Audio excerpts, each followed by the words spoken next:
Hello everyone, welcome to the new lesson of numerical methods. In this lesson we are going to learn about another extension of Euler's method, which is the midpoint method. Already we have seen that the Euler's method can be extended using the Hans method, but there is another extension, another type of extension, which is called the midpoint method. And so let's dive into the details of this method. So in midpoint method is also known as the improved polygon method. Okay, there is another name which is improved polygon method. So in this method, if you remember in the Hans method, what we are doing actually in Hans method, we were taking the average of the slopes, that the slopes at the beginning of the interval and at the end of the interval, and that average slope was representing the slope at each of the data points within that interval. Okay, but in midpoint method we are not going to take the average of the slopes at the end of the interval. So rather we are going to find out the slope at the midpoint of the interval. For example, if you remember the Euler's method, we can easily extend in the equation of the Euler's method to find out the value of the function at the midpoint of the interval. Okay, so this equation is used to find out the value of the function at the midpoint of the interval. So at the midpoint means we are just using the if we have the initial value to be xi and the next value to be xi plus 1, we are just going to find out the value of the function at the point between these two data points, that means at xi plus half.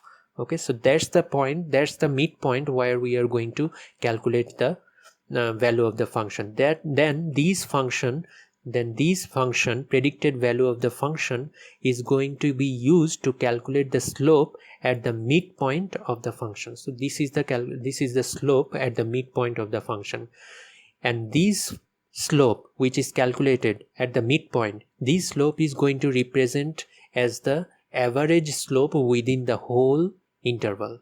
In Hans method we took the average of the slopes at the two boundary points of the interval, but in midpoint method we are going to take the slope of the midpoint as the representative one for the whole interval. Okay, so that's the difference between Hans method and midpoint method. So once we get this slope, this representative slope for the whole interval, which is yi plus half prime, this is the slope at the midpoint of the interval, that slope is going to be used inside the Euler's equation to find out the predicted value at the next data point, that means yi plus 1. So in Euler's method we had f of xi comma yi here, but in midpoint method we have f of xi plus half comma yi plus half.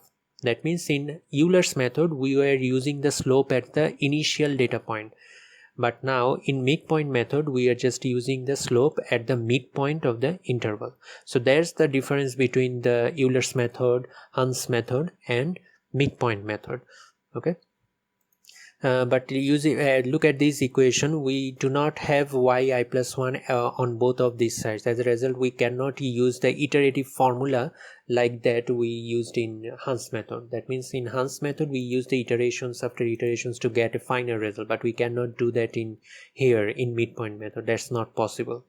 Okay, so if you closely look at this figure, this is the initial data point xi, and this is the midpoint of the interval, that means xi plus half, and we are just calculating the slope at this midpoint, which is f of xi plus half comma yi plus half, and this slope is going to represent the slope within the whole interval. That means in this interval xi and xi plus 1, the average slope is going to be calculated as this. So this is the slope at the midpoint, that means at this point. Okay, so that's the midpoint method. So if you look closely, within this whole interval from xi to xi plus 1, the slope of the function changes at each of the data points. Look at this, the function actually the slope is actually changing because the tangent line is changing its direction. That means the slope is also changing. Okay, the slope is also changing at each of the data points, the slope is changed, but we need a single value to represent the slope. in Euler's method we just used is the slope at the first data point. That means this slope, the slope of this tangent line at the first data point.